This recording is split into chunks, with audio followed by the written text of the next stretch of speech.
Hi, my name is Catherine Hoffman. I'm doing Bible study through YouTube. I'm going to do the study of Joseph,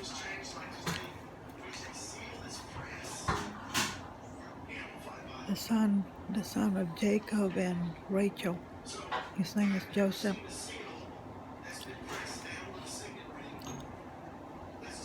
Then God remembered Rachel.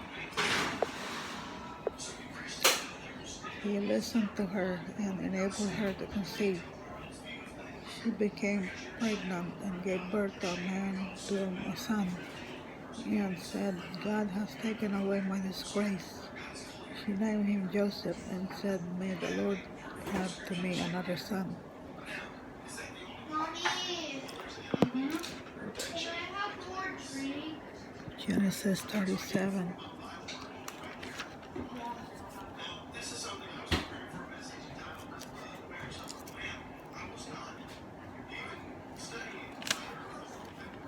Yeah. Um,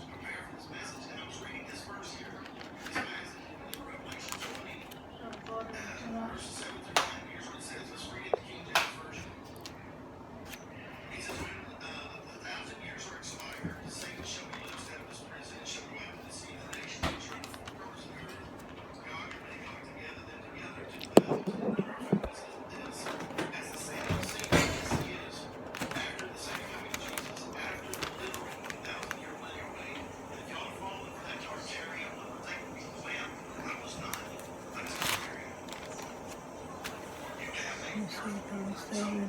Beautiful. I'm back. Um, we found out that Genesis 30:24. Joseph is the father, but hated by his no, the son of Jacob and Rachel. That's in Genesis 30:24. And who was favored by his father, but not hated by his brothers. So that's Genesis 37, 3-4. 3-4. Now Rachel loved Joseph more than Israel, because Jacob, God changed his name to Israel. Now Israel had Joseph more than any of his brother's sons, because he had been born to him in his old age, and he made an ornate robe for him. When his brothers saw that their father favored him more than any of them, they hated him and could not speak a kind word to him. Joseph had, okay, that's it on that one. He was sold into slavery by his brothers, and this is in chapter 37, 12-36.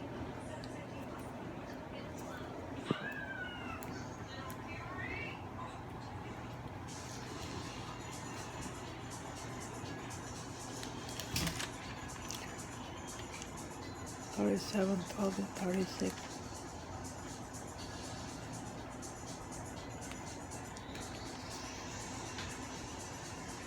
He was sold into slavery via Genesis 37, 12-36.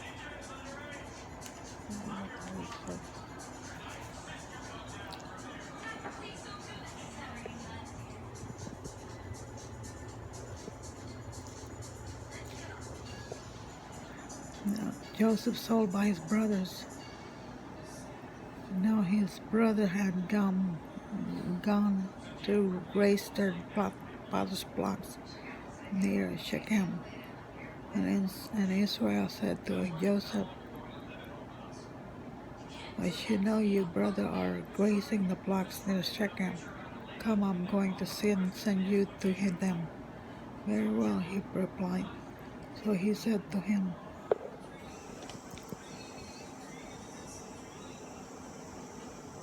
very well, he replied.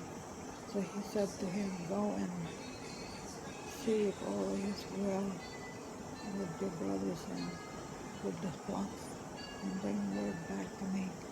And then he sent him out from the valley of Hebron.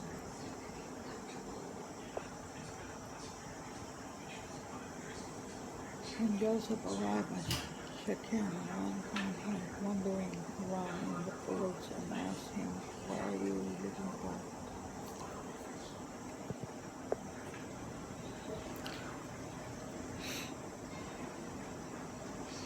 He replied, "I'm looking for my brothers. Can you tell me where they are raising their flocks?" "They have moved on from here," the man answered. "I heard them say, 'Let's go today to Dothan.'" So Joseph went after his brothers and found them near Dothan. But they saw him in the distance, and before he reached them, they plotted to kill him. "Here comes that dreamer," they said to each other. Come, come now, let's kill him and throw him into one of these cisterns from a well, and say that ferocious animals devoured him. Then we'll see what comes of this dreamer."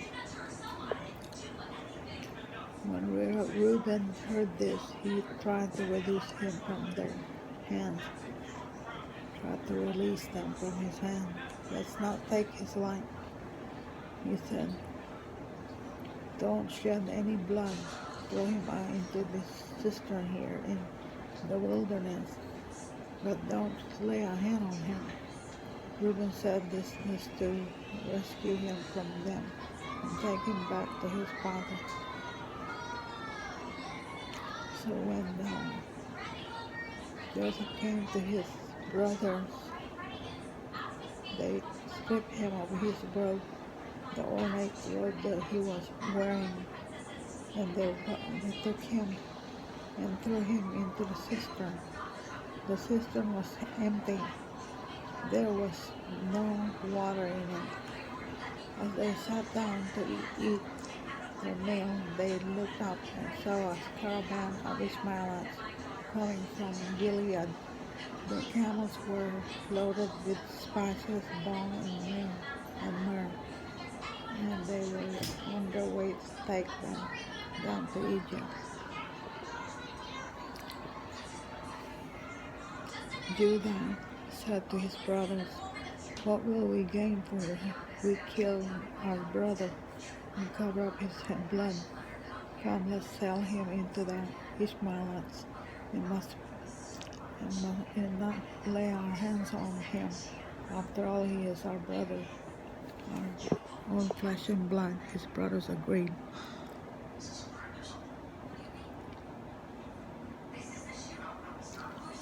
So when the Midianite merchants came by, his brothers pulled Joseph out of the cistern and sold him for 20 shekels of silver to the Ishmaelites, who took him to Egypt.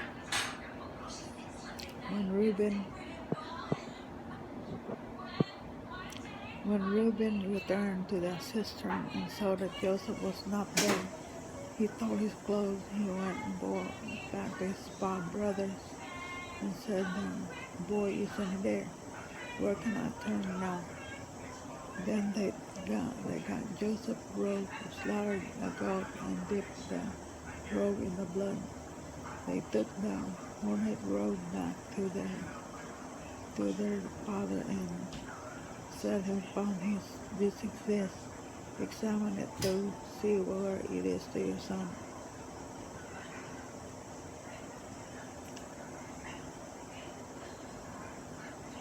He recognized it and said, "It is my son's robe. Some ferocious animal has devoured him. Joseph has surely been torn to pieces." Then Jacob tore his clothes and put on sackcloth and mourned for his son many days.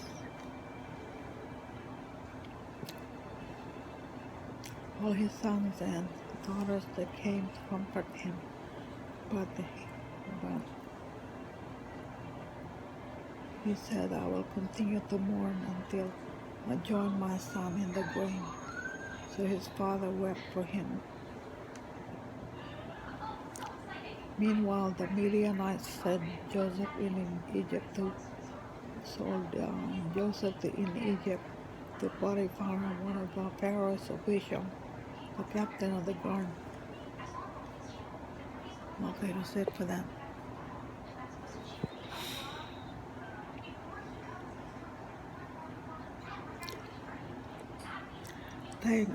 Joseph was taken to Egypt and eventually given a high position under Pharaoh.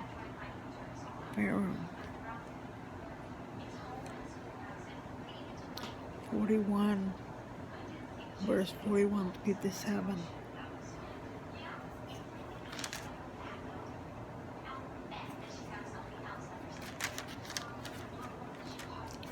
Let's see, 41, verse 41 to 57. 41 to 57. Joseph in charge of Egypt.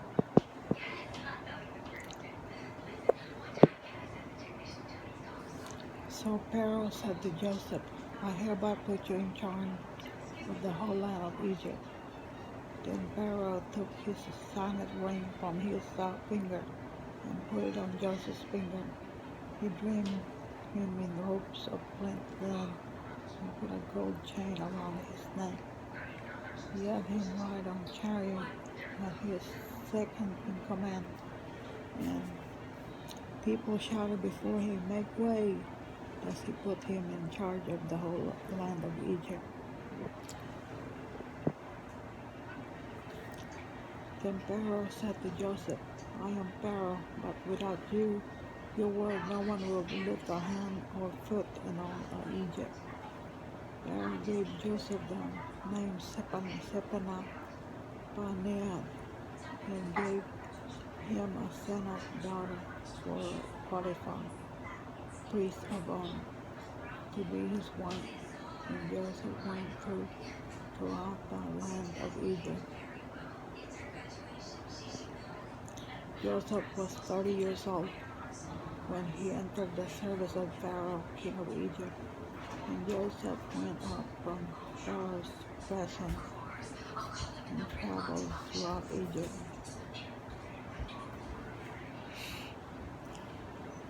During the 7 years of abundance, the land had produced plentifully. Joseph collected all the food produced in those 7 years of abundance in Egypt, and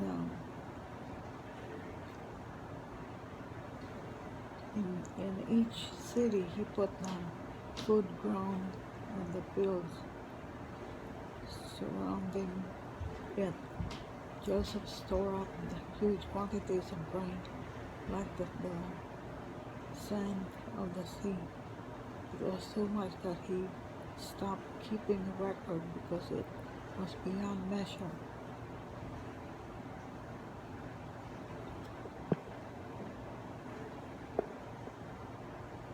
Before the years of famine came, two sons were born to Joseph by Asenath, daughter of Potiphar, priest of On. Joseph named his firstborn Manasseh and said, it is because God has made forgot all my terrible and all my father's household. The second son named Ephraim and said, it is because God has made me fruitful in the land of my suffering.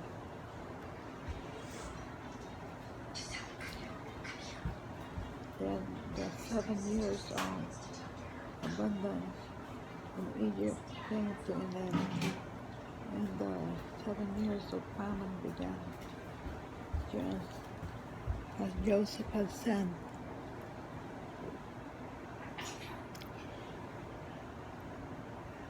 There was famine in all the other lands, but in the whole land of Egypt there was food. When all Egypt began to feel the famine, the people cried out to Pharaoh for food. Then Pharaoh told all the Egyptians, go to Joseph and do what he tells you. When the famine had spread over the whole country, Joseph opened all the storehouse and sold grain into the Egyptians, for the famine was severe throughout Egypt, and all the world came to Egypt to buy grain from Joseph, because the famine was severe everywhere.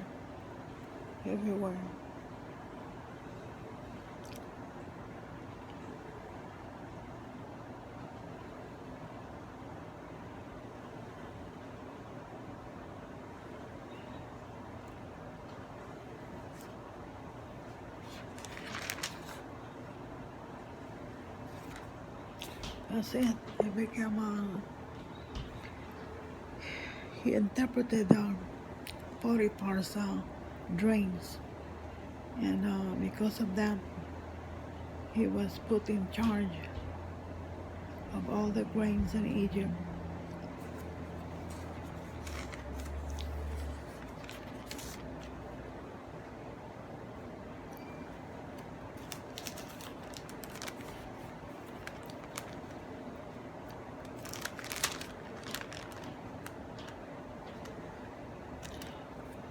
When 2 full years had passed, Pharaoh had a dream. He was standing by the Nile when out of the river came out 7 cows, sleek and slim and fat, and they grazed among the reeds. After them, 7 other cows, ugly and gaunt, came out other than Nile, and stood beside those on the riverbank. And the cows that were ugly and gaunt ate up the 7 sleek cows. Then Pharaoh woke up. He fell asleep again, and had a second dream. 7 heads of grain, healthy and good, were growing on a single stalk. After 7 other fields of grains brought in, thin and scorched by the east wind. The thin heads of grain swallowed up the 7 healthy full heads. Then Pharaoh woke up into it had been a dream. In the morning, his mind was troubled, so he sent for all the magicians and wise men of Egypt. Potiphar told them in dreams, but no one could interpret them for him. Then the chief cupbearer said to Pharaoh, "Today I am reminded of my shortcomings. Pharaoh was once angry with his servant, and he imprisoned me in the chief baker in the house of the captain of the guard. Each of us had a dream the same night, and each dream had a meaning of its own. Now a young Hebrew was there with us, a servant of the captain of the guard. We told him our dreams, and he interpreted them for us, giving each man the interpretation of his dream, and things turned out exactly as he interpreted them to us. I was restored to my position, and the other man was impaled. So Pharaoh sent forth Joseph, and he was quickly brought from the dungeon where he had shaved and changed his clothes. He came before Pharaoh.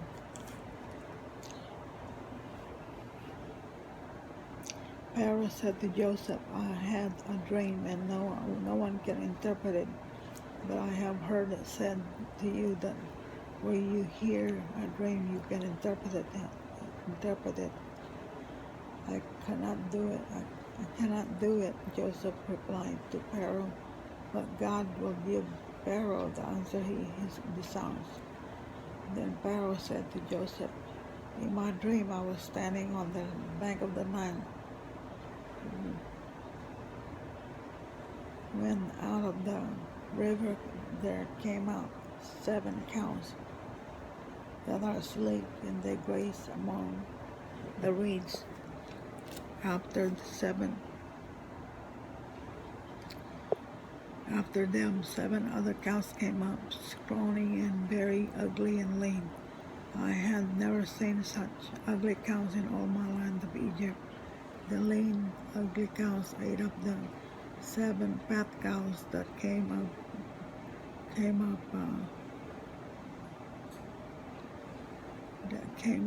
first. But even after they ate them, no one could tell that they had gone to. They looked just as very ugly as before. Then I woke up. In my dream, I saw 7 heads of grain, full and good, growing on the single stalk.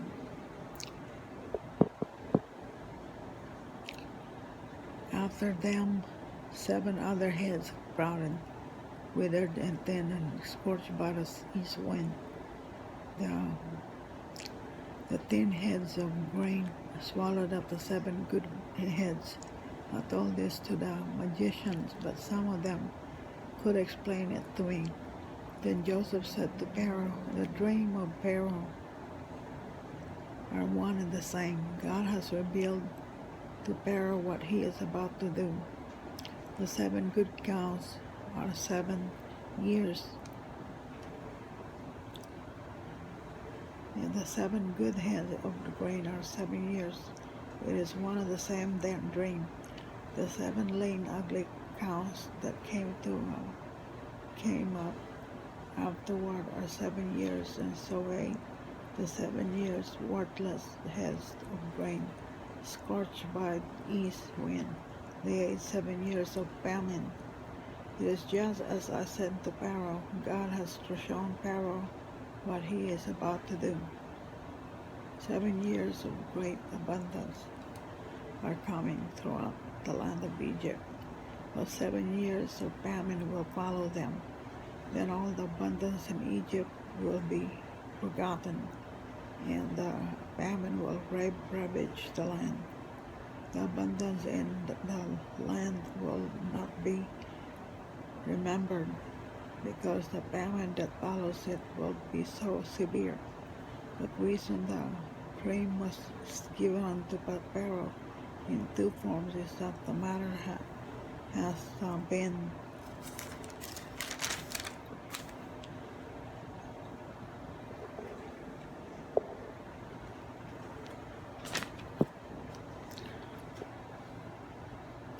firmly decided by God, and God will do it soon. And now let Pharaoh look for a discerning and wise man and put him in charge of the land of Egypt. Let the Pharaoh appoint commissioners over the land to take up build of the harvest of Egypt during the 7 years of abundance. They should collect all the good of these good years that are coming, and store up the grain under the authority of Pharaoh, to be kept in the cities for food.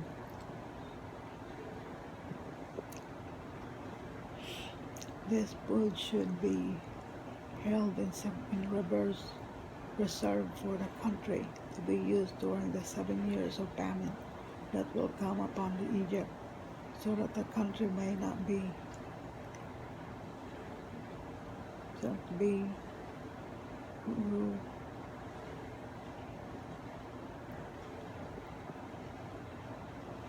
This food should be held in reserve for the country, to be used during the 7 years of famine that will come upon Egypt, so that the country may not be ruined by the famine. The plan seemed good to Pharaoh and to all his officials. So Pharaoh asked them, "Can we find anyone like this man, one in whom is the Spirit of God?" Then Pharaoh said to Joseph, "Since God has made all this known to you, there is no one so discerning and wise as you. You shall be in charge of my palace, and all my people are to submit to your orders.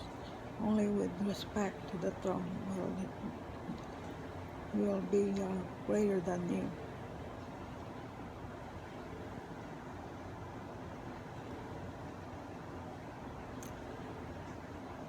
So there, that's how he became second in charge to Pharaoh. And that's it.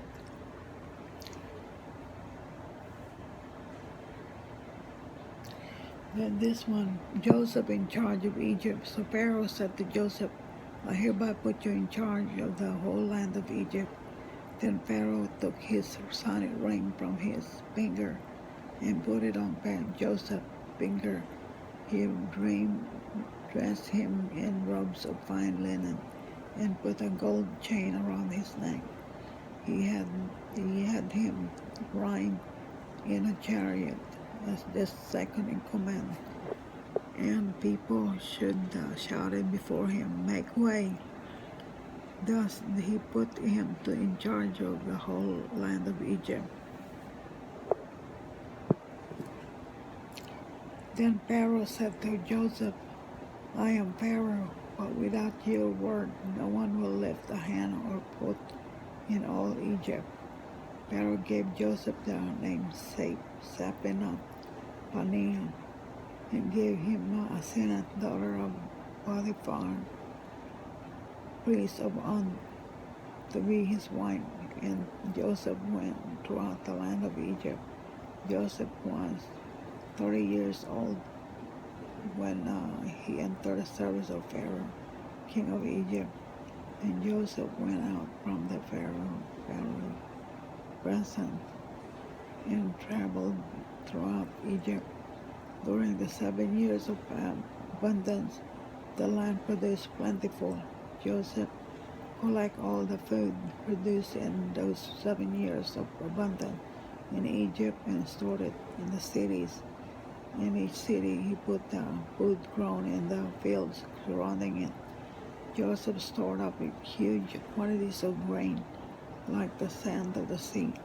It was so much that he stopped keeping records because it was beyond measure.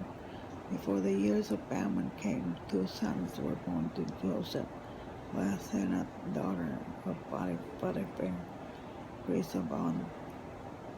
Joseph named this his firstborn Manasseh, and said, "This is because God has made me forget all my trouble and all my father's household."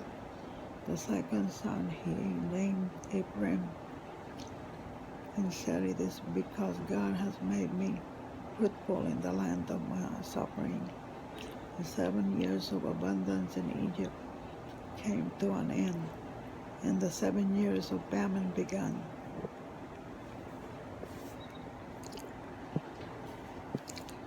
As Joseph had said, there was famine in all the other lands, but in the whole land of Egypt there was food. When all Egypt began to feel the famine, the people cried to Pharaoh for food. Then Pharaoh told all the Egyptians to go to Joseph and do what he tells you. When the famine had spread over the whole country, Joseph opened all the storehouse and sold that grain to the Egyptians, for the famine was severe throughout Egypt, and all the world came to Egypt to buy grain from Joseph, because the famine was severe everywhere. Okay, that's it. Okay, I hope you're doing all right. I'm giving you the story about Joseph, Jacob, and Rachel's son. got Joseph. You know,